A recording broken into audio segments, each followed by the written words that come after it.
They invite you to consider what if. What if there had been a reporter and a newspaper who wanted to interview the soldier, one of the soldiers who stood and helped crucify Jesus? Junius scratched his shoulder where an old sword thrust had once nearly severed his life from the earth. It was fortunate that Rome provided excellent medical care for its soldiers. The empire did it to protect their investment rather than out of concern for a man's welfare, but Junius cared little for their motives, only that the physician had saved his life. Nothing could be done for the thick scar that sometimes pulled and itched. Oh well, it was a minor annoyance compared to what could have been. Virginia sometimes wondered what point there was in survival. To breathe, to eat, to have an occasional pleasure. Was that enough? Was that enough reason for a man to be upon the earth? Or was there more? He couldn't ignore the questions that had haunted him through his life, but most especially since coming to the strange land of Israel. "Excuse me, sir," a voice inquired. Junius swung round to see a man with a squat figure and a notebook in his hands. "What is it?" "I'm Marcus, a reporter with the Roman Times Gazette. We want to do a human interest piece. Our readers are interested in the government soldiers stationed all over the empire. We'd like to do a profile on what they think and feel so far away from home." His mother's image rose in Junius's mind. Where she was, that was home, but he hadn't seen her in years. "Try someone else," he said. "I'm not in the mood these days." The reporter sidled closer. "Well, your commander gave us your name, but if you're really not interested—" Junius grit his teeth. The man had him there, and it was exactly like his commanding officer to play such a game of politics, though if the reporter had lied, he'd learn a thing or two about life. "No, of course not," Junius answered. "If the commander thinks it's a good idea, then I'll be happy to cooperate."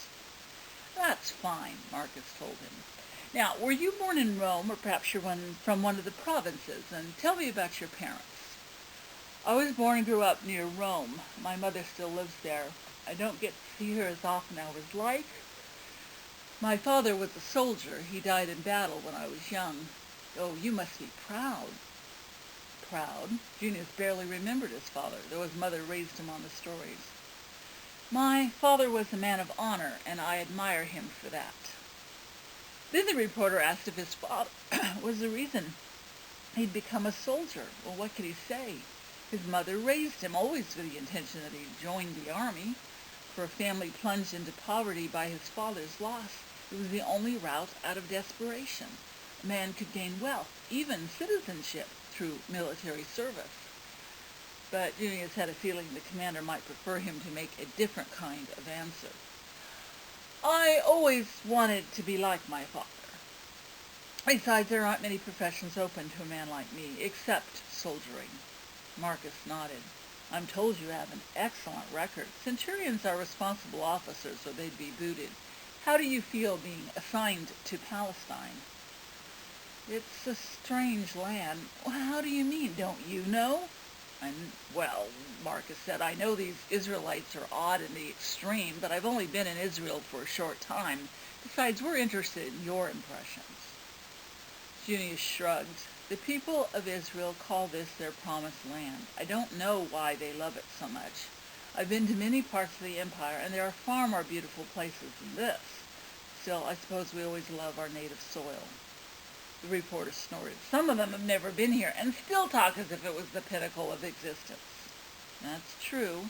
They cling to this place with fierce determination, as fiercely as maintain their own customs and beliefs. Even those who live outside of Palestine do.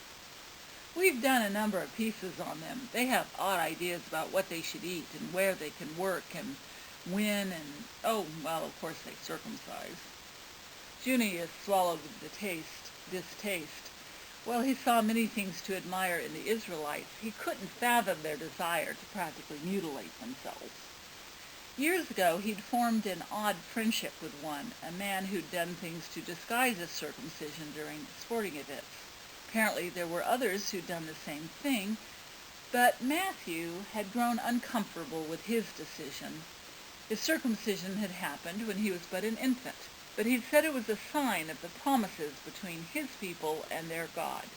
That made no sense to Junius, but he'd had to admit that Matthew had been a good and honest man who'd said that was what his God wanted from him.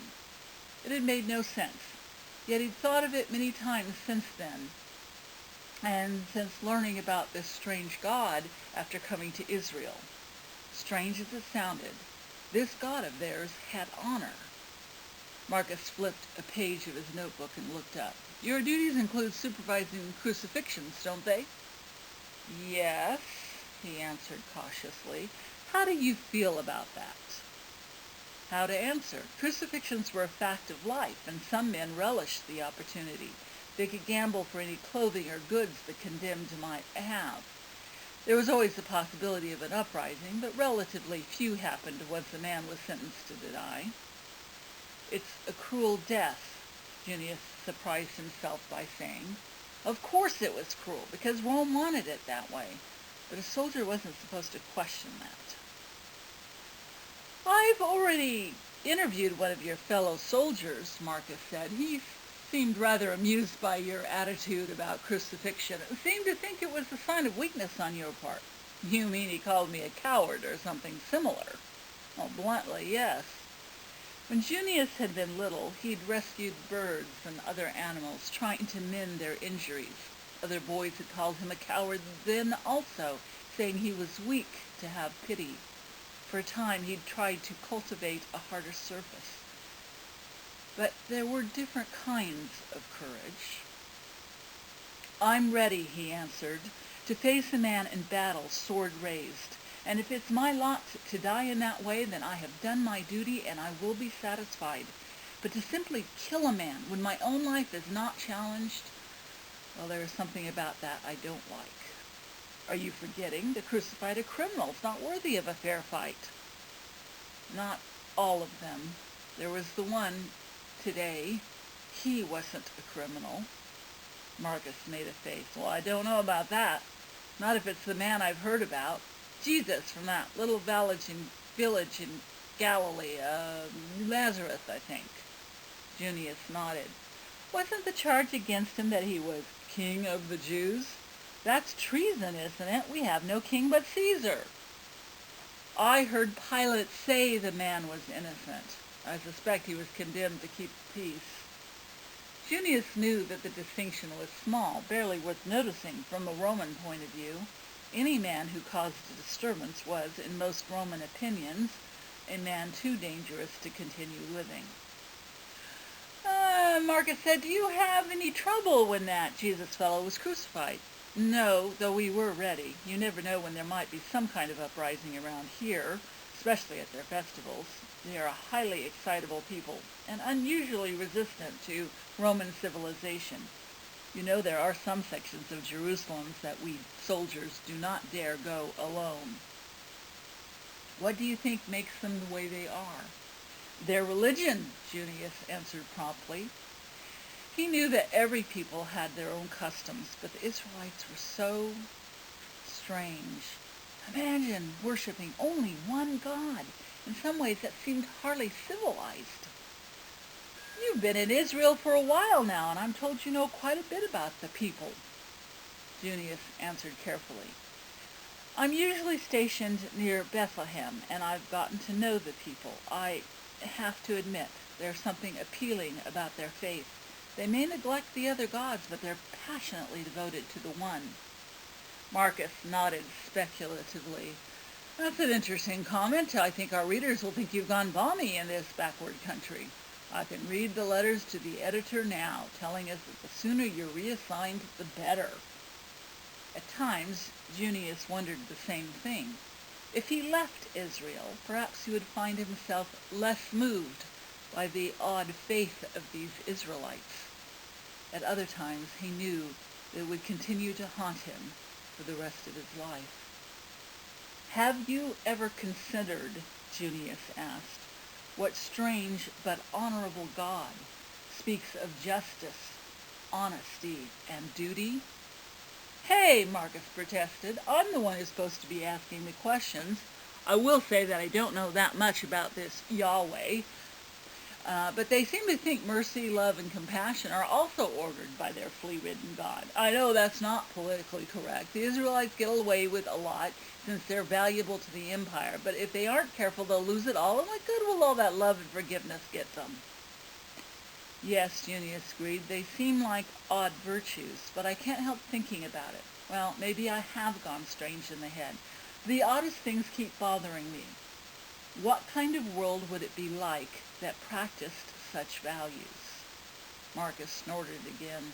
One thing is for sure, I wouldn't have much news to report. No one wants to read about bake sales. Say, one of your fellow soldiers told me that Jesus forgave them. As they were pounding in the nails, he asked his God to forgive you all because you didn't know what you were doing. And the soldier said, I quote, "Well, I knew what I was doing. I've crucified over 100 men here in Israel alone." Junius doubted that was the kind of knowledge Jesus had been talking about. The other soldiers had tried to laugh it off, but they'd seemed oddly chastened. As for being forgiven, the words had been oddly comforting. Jesus had meant it. There'd been no percentage in saying what he had. As soldiers, they couldn't afford to go against the death sentence that the governor had passed. There wasn't even a way to make crucifixion less painful. So Jesus had forgiven when there was no benefit in doing so. Marcus raised his voice, and Junius realized his mind had wandered. I asked, is it true? Absolutely, Junius said, and he meant it in a way I've never seen in a condemned man. Crucifixion does strange things. He must have lost his mind. No, he seemed entirely sane. I never before saw a man who could keep rational to the end. In Rome, someone like him would have been said to be the son of his God. No, Marcus said, you've lost me. It's just that I never saw anyone like him. When I heard him and saw how he died, it was as though I was catching a glimpse of God. Which God? His God, of course. Who knows? Perhaps they're right around here about that one God thing. They've gone off in the head. After all, if there was only one God who was in charge of everything, then why was this Jesus allowed to die, and on a cross of all things? Junius had no answer to that. Perhaps it was a question for philosophers and poets. Marcus waited for an answer, then shrugged at not getting one. Bet you wish you'd never been assigned to that crucifixion. I was assigned, and I did my job, Junius said, giving the answer he knew his commanding officer would want. But the truth was that he'd have given much not to have been one of those responsible for killing Jesus. And at the same time, he was strangely not sorry that he'd met the man. The reporter chuckled. Junius straightened his back and looked the reporter square in the face. You think it's amusing, but consider this. If there really is only one God who is honorable and just, one who actually cares about human beings and how we treat each other, doesn't that change much of what we believe about the world? Might that make almost anything possible? It would, I suppose. I guess we'll just have to wait and see. The reporter walked away and seemed to be dismissing the whole thing from his mind. But Junius didn't think he'd ever be able to forget, no matter where he went. And in all of his questions, there was a strange kind of hope. Amen.